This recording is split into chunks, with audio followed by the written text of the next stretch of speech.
Hola, bienvenidos a este último teórico de Vygotsky, de la serie de 3 que hemos trabajado en esta unidad temática. Ven que he perdido la presentación. Hoy vamos a trabajar de Vygotsky el modo en que piensa el lenguaje y el pensamiento egocéntrico. Por supuesto, vamos a tener como referencia la crítica que le hace Vygotsky a Piaget, pero al mismo tiempo también vamos a ver qué cuestiones rescata Vygotsky de Piaget, ¿sí? Y vamos a ver algunos conceptos puntualmente, como el de autismo, que fue mal interpretado por Piaget y a su vez mal interpretado por Vygotsky, y además atribuido erróneamente a Freud. Digo, para tratar de ordenar un poquito esas cuestiones. Entonces, sin mayores preámbulos, vamos a pasar a la exposición del tema. Entonces, lenguaje y pensamiento egocéntrico en Vygotsky. ¿Qué vamos a ver? En primer lugar, qué cuestiones de Piaget valora Vygotsky. Por supuesto, a pesar de valorar ciertas cuestiones, luego le hace una crítica abrumadora, donde pretende directamente destruir la teoría piagetiana. Pero a pesar de eso, hay determinadas cuestiones que rescata. Y es interesante también la respuesta. Ustedes tienen en Psicología de la Inteligencia, si mal no recuerdo, la respuesta que hace Piaget a las críticas de Vygotsky a las cuestiones del lenguaje egocéntrico, que es un poco el tema que vamos a trabajar hoy. No hay, o por lo menos yo no tengo información de que esa respuesta le haya llegado alguna vez a Vygotsky. Como vimos, Vygotsky murió muy joven. En cambio, Piaget fue murió bastante viejito. Pero bueno, la crítica que le hace a Piaget es la crítica que hace Vygotsky a todas las psicologías de su época, 1920, 1930, es una crítica eminentemente de método. ¿Sí? Entonces vamos a ver brevemente esa cuestión, que ya la venimos trabajando, así que no nos vamos a extender demasiado en eso. Sí, sobre la visión que tiene Vygotsky de la teoría piagetiana. ¿En base a cuál considera que es el pilar fundamental de la teoría piagetiana? Ustedes hoy ya tienen información después de la cursada de la primera parte como para ver por ustedes mismos si realmente esta idea de pilar que tiene Vygotsky es realmente el pilar de la teoría piagetiana. Vamos a ver brevemente las cuestiones que tienen que ver con el autismo, con esta forma incorrecta de pensar el autismo para justificar el pensamiento y el lenguaje egocéntrico. La situación del pensamiento egocéntrico respecto del pensamiento adaptado, ¿sí? Y el modo en que Vygotsky considera que el planteo piagetiano es un planteo genético erróneo. Luego de esto vamos a comparar cómo piensan la actividad, el lenguaje y el pensamiento Vygotsky y Piaget. Vamos a ver que las mismas características que se atribuyen al pensamiento egocéntrico se pueden atribuir al lenguaje egocéntrico y a la actividad primitiva del hombre. Avancemos entonces. ¿Qué es lo que considera Vygotsky que de Piaget sirve? Por un lado, que tome a la inteligencia del niño en sentido positivo. Que tome a la inteligencia del niñe, como algo que tiene sus propias leyes y que son distintas de la inteligencia adulta. Cualitativamente diferente a la inteligencia del adulto, porque eso nos va a permitir plantear como inteligencia cuestiones que son mucho más amplias. Bueno, ustedes lo vieron en Piaget, mucho más amplias que la idea que se puede tener de inteligencia desde el punto de vista adulto centrado. pensar la inteligencia por sí misma y no por referencia a la del adulto es otra de las cuestiones importantes que considera Vygotsky que es muy válido del planteo piagetiano. Y finalmente la idea de desarrollo, ¿sí? A pesar de que el planteo genético de Vygotsky es inverso al planteo genético de Piaget, por lo menos le respeta a Vygotsky que haya tomado en cuenta la cuestión del desarrollo, ¿sí? ¿Por qué? Porque las psicologías de 1920-1930 no se habían detenido demasiado en las cuestiones del desarrollo. ¿Qué nos va a decir de Piaget? ¿Qué nos va a decir también de Blondel y de Lévy-Bruhl?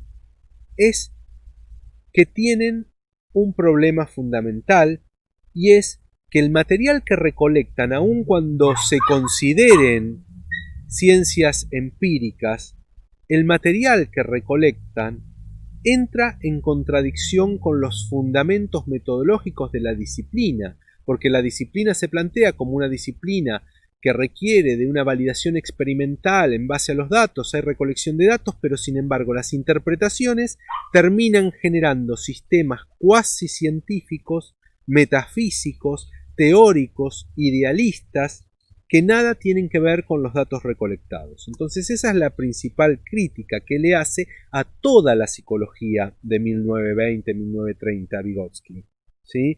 Donde dice que a cada paso ofrece el espectáculo de cómo los más impresionantes descubrimientos se hunden por completo en concepciones precientíficas que los envuelven en teorías y sistemas metafísicos creados ad hoc.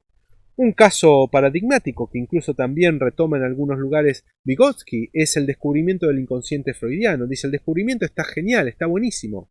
Ahora, cómo lo termina explicando la teoría es casi un sistema metafísico y que no tiene prácticamente ningún elemento de validación empírica. Lo mismo va a decir de la teoría piagetiana. La teoría piagetiana recolecta un montón de datos. Sin embargo, cuando hace teoría y cuando los interpreta en un sistema cuasi metafísico. ¿Por qué? La razón fundamental por la cual se malinterpretan los datos en la psicología y epistemología genética piagetiana para Vygotsky es que plantea esas construcciones como rigiéndose a partir de una legalidad que es la legalidad de los organismos biológicos, ¿sí? Es, uno podría decir, un prejuicio piagetiano biologicista comprender el modo en que se construyen las estructuras a partir de la acción y del intercambio con el medio. Esa es una visión absolutamente reduccionista. ¿Qué es un reduccionismo? Un reduccionismo es tomar conceptos de una ciencia madura y supuestamente desarrollada para explicar cuestiones en una ciencia no del todo desarrollada aún. Es lo que hace Piaget cuando intenta o cuando trabaja todas las cuestiones de la epistemología a partir de los conceptos biológicos de adaptación, organización, invariante funcional, asimilación, acomodación, esquema de acción, todas esas cuestiones que tienen una visión absolutamente biologicista para la visión del hombre como hecho concreto. Recuerdan ustedes, cuando hablamos, cada vez que hablamos del hombre como hecho concreto, hablamos del hombre en situación, del hombre en una situación histórico-social determinada. Por eso es que Vygotsky plantea que los procesos psicológicos superiores no se rigen por las leyes de la naturaleza, sino que se rigen por otras leyes que es preciso reconstruir a partir de la dialéctica, ¿sí? No hay otro modo de poder pensar las funciones psicológicas superiores que a partir de la dialéctica, a partir de pensar el hombre como unidad de análisis, pero un hombre que no se desvirtúe como organismo biológico, sino que se considere como hecho social e histórico. Este problema de método para Vygotsky es de una batalla que se inicia con la modernidad entre tendencias muy idealistas y tendencias materialistas, demasiado materialistas, tendencias idealistas que terminan sin hablar con tendencias materialistas. ¿Sí? Un ejemplo de tendencias materialistas mal concebidas, porque para Vygotsky la psicología rusa, que para ser materialista dice tener que basarse en la fisiología, porque la fisiología es lo único material para pensar la psicología, en ese sentido, Vygotsky va a decir que eso es una deformación, que eso no considera realmente al hombre desde el punto de vista del materialismo histórico. Es casi un materialismo de pacotilla, ¿sí? Creer que la fisiología va a poder explicar los procesos psicológicos superiores. A lo sumo, y eso lo puede llegar a admitir Vygotsky, a lo sumo puede servir para explicar las funciones psicológicas elementales, pero muy elementales. Ni bien empieza a funcionar lo social y lo histórico, no es posible pensarlo a partir de la fisiología.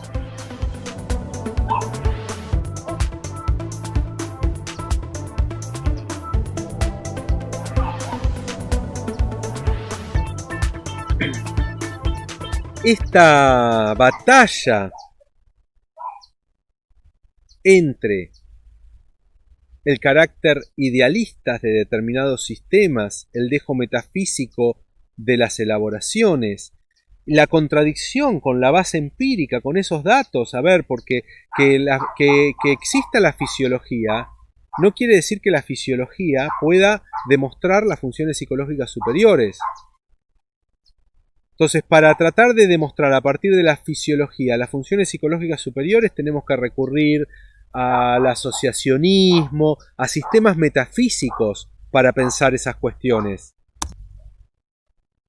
Entonces, esta batalla de que hablábamos hace un rato entre tendencias idealistas y materialistas es una herencia de la modernidad, es una herencia de este señor que ustedes tienen allí abajo, de René Descartes, en donde, ¿recuerdan ustedes esa separación entre res cogitans y res extensa? Esa separación entre una sustancia pensante y una sustancia material o extensa. Bueno, eso hace que cuando pensamos el universo y la realidad lo pensamos como una sustancia extensa, pero sin embargo cuando conceptualizamos sobre esa realidad, lo pensamos desde una sustancia pensante.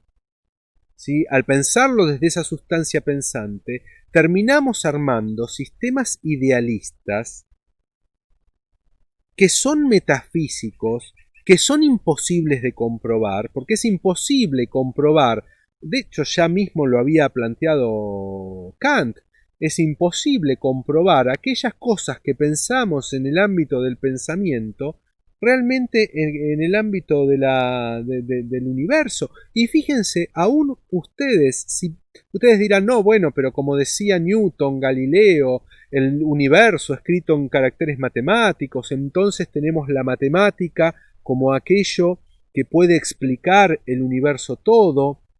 Fíjense ustedes que la geometría euclidiana, el modelo científico desde la antigüedad hasta la época contemporánea, hasta Einstein, el modelo por excelencia de cientificidad, terminó siendo completamente incorrecto para pensar la relatividad, para pensar el universo.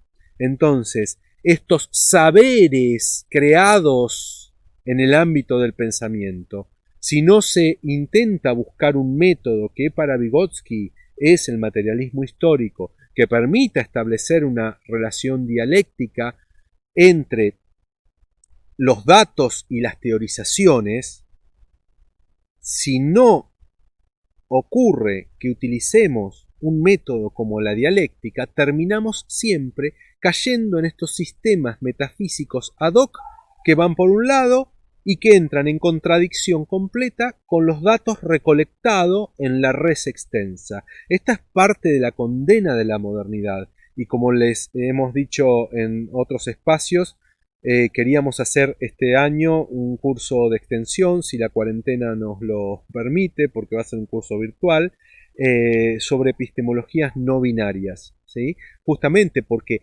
esta cuestión de los dualismos, las oposiciones, incluso la idea de desarrollo es una herencia moderna. Y en eso los estudios descoloniales tienen mucho que decir, porque a nosotros nos han enseñado, o por lo menos se dice por allí, que hay una contradicción completamente entre lo que serían las democracias liberales capitalistas y lo que sería el marxismo o el comunismo, ¿no? Los estudios decoloniales demuestran hasta qué punto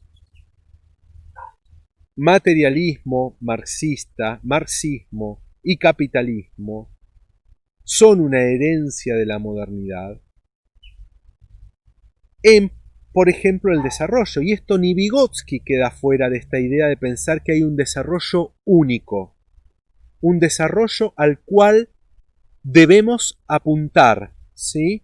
En pos de ese desarrollo se cometen genocidios porque son pueblos bárbaros que es necesario civilizarlos, como ocurrió con las poblaciones originarias de nuestra América, como eran primitivos y estaban todavía muy lejos de ese modelo de desarrollo que es una consecuencia de la teoría darwiniana del desarrollo, también que impactó a todas las disciplinas y no solo a la biología, en donde hay un único desarrollo, un desarrollo único que lleva a un único lugar.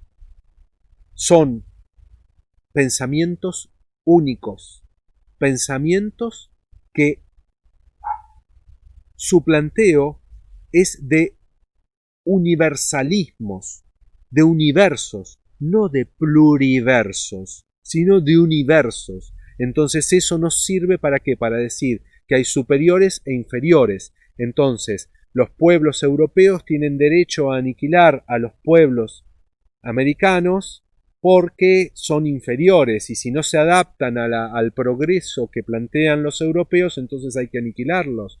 El hombre opuesto a la mujer, el hombre como superior a la mujer, entonces la mujer debe someterse.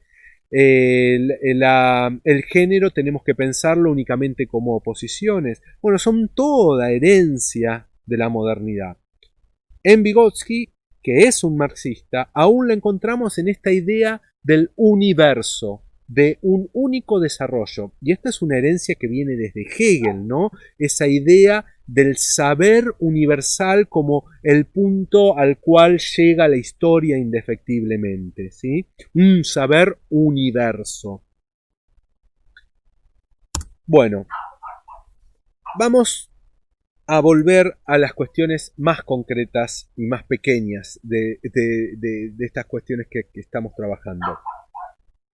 Para la visión vygotskiana, el principal pilar de la teoría del desarrollo de Piaget es el egocentrismo del pensamiento y de la actividad infantil, ¿sí? Ustedes podrán a esta altura ya tener una posición respecto de si el egocentrismo del pensamiento y la actividad infantil es el pilar de toda la teoría piagetiana. Es cierto que el planteo genético que plantea Piaget dice se va desde un mayor egocentrismo a un mayor descentramiento.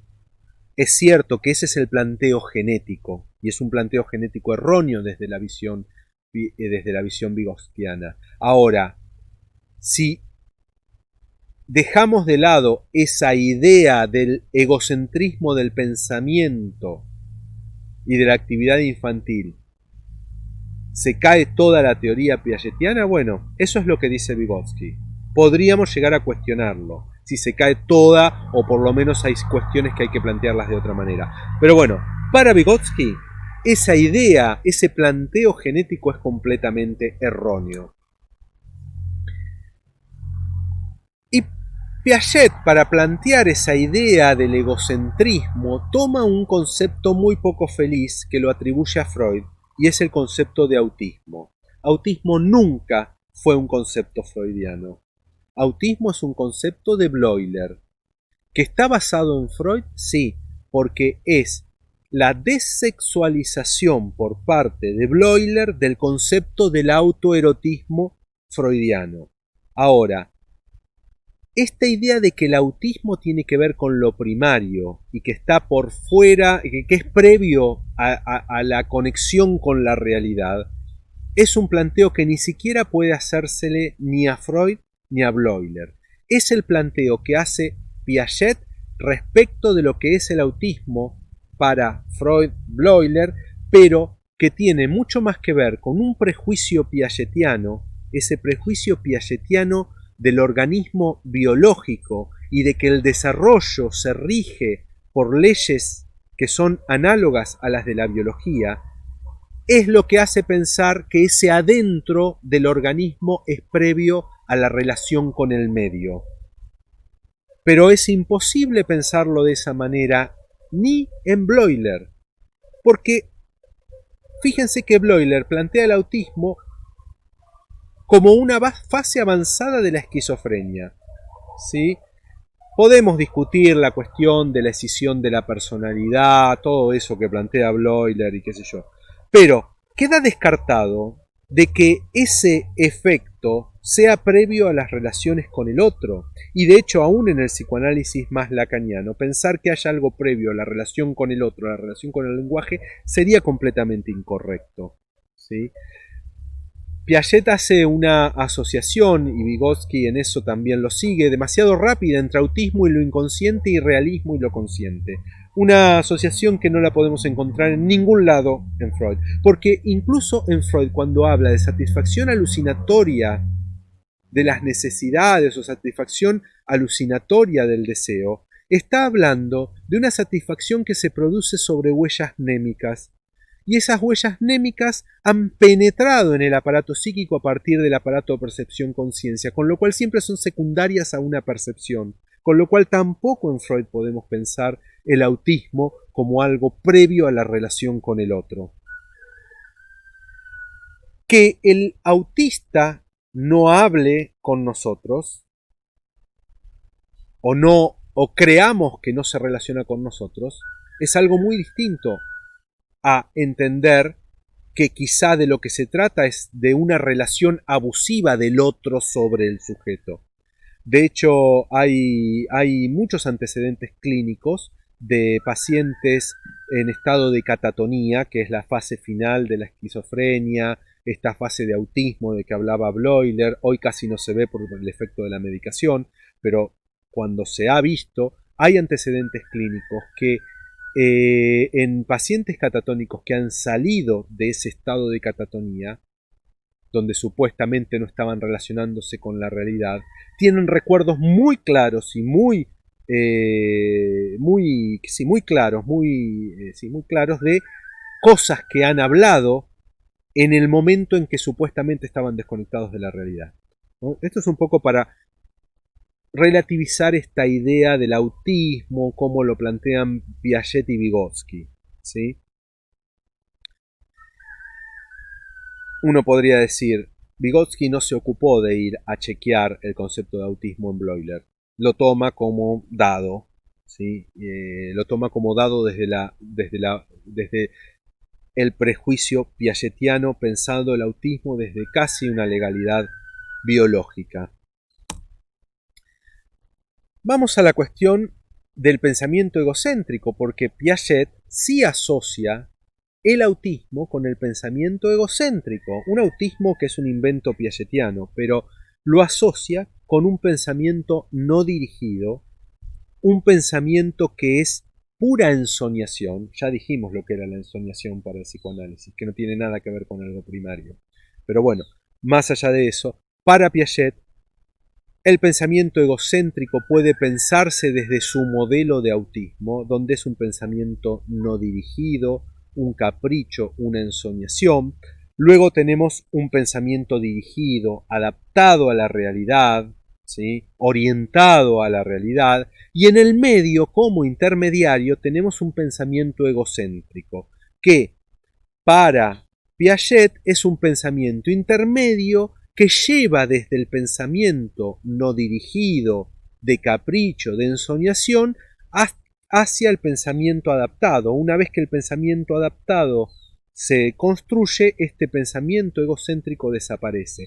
Esto mismo se puede decir en los mismos términos respecto del lenguaje egocéntrico, ¿sí? Donde es un lenguaje que no está dirigido a comunicarse con el otro. Vygotsky demuestra que efectivamente cuando los chicos están solos, no hablan, no utilizan ese lenguaje egocéntrico supuestamente autista, pero sí lo utilizan cuando están con otros. Entonces claramente ese lenguaje está dirigido al otro.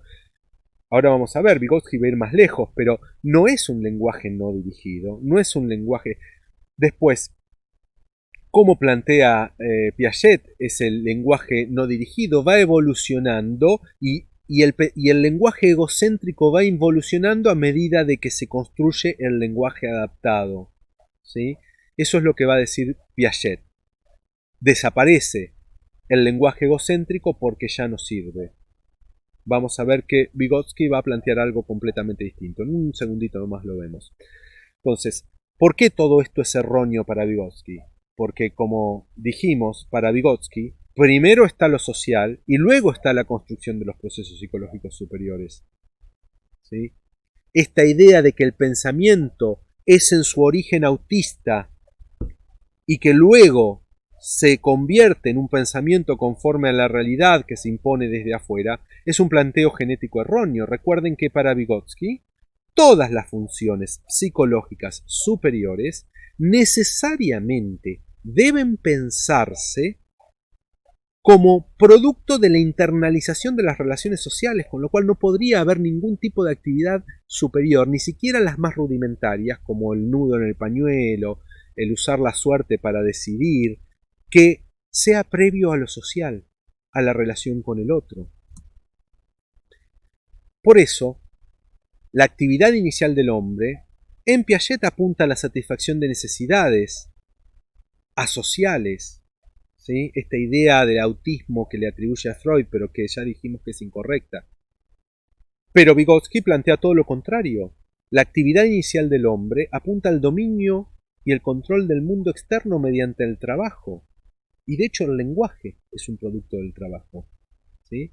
Entonces, esta idea de que la actividad del hombre apunta al dominio del mundo externo también es una consecuencia de pensar dialécticamente al hombre. Porque el mundo es, como les decía la vez pasada, esta silla es hombre en alguna medida y esta silla me transforma a mí como hombre también, ¿sí? Entonces, el planteo dialéctico necesariamente ubica que esta génesis es en sentido contrario. Nunca podría haber una génesis desde el interior hacia el exterior de las funciones psicológicas superiores para Vygotsky.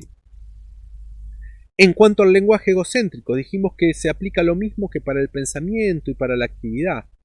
Para Piaget, el lenguaje egocéntrico no busca lo verdadero, apunta a una satisfacción alucinatoria de deseos sin entender lo que es el concepto de satisfacción alucinatoria de deseos freudiano, y es una forma primitiva original del lenguaje, ¿sí? En cambio, en la experiencia que hace, Vygotsky hace las mismas experiencias que Piaget y encuentra que los chicos trabajando en conjunto para resolver problemas, ¿sí?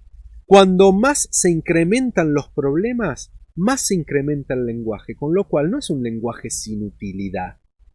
Que sea un lenguaje que uno no comprende es una cosa, pero que sea sin utilidad es otra, ¿sí? Porque Vygotsky demuestra que le sirve al niño para dirigir la propia conducta y resolver el problema. Cuando hablábamos de los instrumentos de mediación, hablábamos de dos instrumentos de mediación. La herramienta que está orientada externamente, es decir, a alterar el mundo, y el signo que está orientado a controlar y alterar la propia conducta.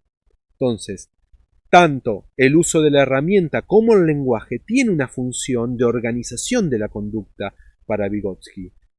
Entonces, ese lenguaje egocéntrico para Vygotsky dista mucho de ser algo primitivo. Es más, es un camino hacia una complejización mucho mayor que es la que se da en el pensamiento. Para Vygotsky, ese intermediario va en sentido contrario. Es lo que termina de producir la internalización del lenguaje que me han impuesto desde fuera para lo que es mi propio pensamiento para controlar mi propia conducta. ¿Se entiende este planteo genético? Entonces sí, el lenguaje egocéntrico es intermediario, pero dista mucho de ser primitivo, sino que es un paso necesario de complejización para luego convertirse en pensamiento. Y si no se exterioriza luego, es porque logra una complejidad tan grande en cuanto al pensamiento que no se puede exteriorizar. Es imposible exteriorizar el pensamiento. Vieron que cuando pensamos, estamos pensando en resolver un tema, lo que sea, tenemos como varias líneas de pensamiento al mismo tiempo. No podríamos... ¿Sí? ¿Vieron cuando decimos hay que ordenar las ideas y a veces nos ponemos a escribir o en la máquina para ordenar las ideas? Porque en esa actualidad permanente en que se producen como múltiples líneas de pentagrama, sería imposible exteriorizarlas mediante palabras, exteriorizar el pensamiento mediante palabra. ¿Sí? Obviamente podemos hacer una secuenciación de esos pensamientos, pero en el modo en que utilizamos el pensamiento es imposible que sea exteriorizable en palabras. Entonces, lo que dice Vygotsky, el lenguaje egocéntrico, termina desapareciendo porque se complejiza tanto que no se puede expresar, pero es el que está en la base de todo el pensamiento, con lo cual dista mucho de ser algo que no tiene ninguna utilidad. Tiene esa misma utilidad que tiene el lenguaje siempre para Vygotsky, controlar la propia conducta. ¿A partir de qué? A partir de cómo a través del lenguaje se nos intenta controlar a nosotros. Ustedes vieron Papert, vieron algunos videos de Papert, vieron cuando le hacen a la niña que está intentando resolver un problema. Hay un video que seguramente está en el campus y en donde los demás niñes tienen que decirle camina para adelante, camina para el costado, 2 pasos adelante, 2 pasos para atrás. El lenguaje como control de la conducta del otro es lo primario y ese mismo lenguaje es el que toma el otro para controlarse a sí mismo y es lo que luego se internaliza bajo la forma de pensamiento que es la máxima expresión del control de nuestra conducta. Entonces, creo que esto ya lo dijimos, pero el problema fundamental de la teoría piagetiana para Vygotsky es esta idea de que hay una actividad inicial egocéntrica, autista, y que a partir de ahí se da todo el desarrollo y la construcción. ¿Sí? Ese es el problema fundamental, por lo cual dice Vygotsky, bueno, si realmente en su planteo genético, la base del planteo genético es esta actividad primaria, autista, egocéntrica, y lo hemos demostrado empíricamente que el pensamiento, la actividad inicial, dista mucho de ser primaria y que está dirigido al otro y dirigido al mundo, entonces toda la teoría piagetiana se cae.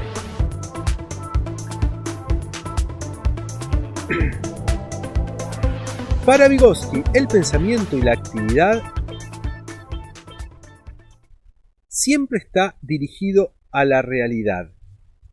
Y es una de las formas fundamentales de la adaptación a las nuevas condiciones del medio exterior. Pero fíjense ustedes, a pesar de plantear lo mismo que Vygotsky respecto de la inteligencia como adaptación, dice, esta adaptación no puede pensarse desde el punto de vista biológico. ¿Por qué? Porque en la inteligencia humana lo que está en juego son las funciones psicológicas superiores. Esas funciones psicológicas superiores solo se constituyen como internalización de relaciones sociohistóricas de dominación. Entonces, las leyes de los sistemas de explotación del hombre, de los sistemas de dominación de la historia, no son las leyes de la biología. Sí son las leyes de la dialéctica, si se quiere, pero no las de la biología. Entonces es una adaptación cuyas leyes son completamente diversas a las leyes de la adaptación biológica. Eso es muy importante tener en cuenta. Bueno, también se hizo bastante largo este teórico. Espero que les haya servido. Es muy importante para nuestra cabeza poder comprender lo que es la visión dialéctica del hombre. Porque no es algo a lo que estemos acostumbrados y muchas veces se banaliza. Entonces yo les recomiendo que lean a Vygotsky, porque los planteos de Vygotsky respecto de la concepción dialéctica del hombre son muy vigentes y muchas de las críticas que le hace a la psicología de su época son críticas que aún son válidas para psicologías contemporáneas que se erigen como el último grito de la psicología. Toda vez que nos basemos en la fisiología, en la biología, hablemos de genética, hablemos de adaptación, de acción, toda vez que intentemos pensar los fenómenos humanos a partir de ese reduccionismo biológico, vamos a estar cometiendo los mismos errores que plantea Vygotsky cometía la psicología de su época. Sistemas idealistas armados en la cabeza que deforman completamente los datos que se recolectan en la experimentación.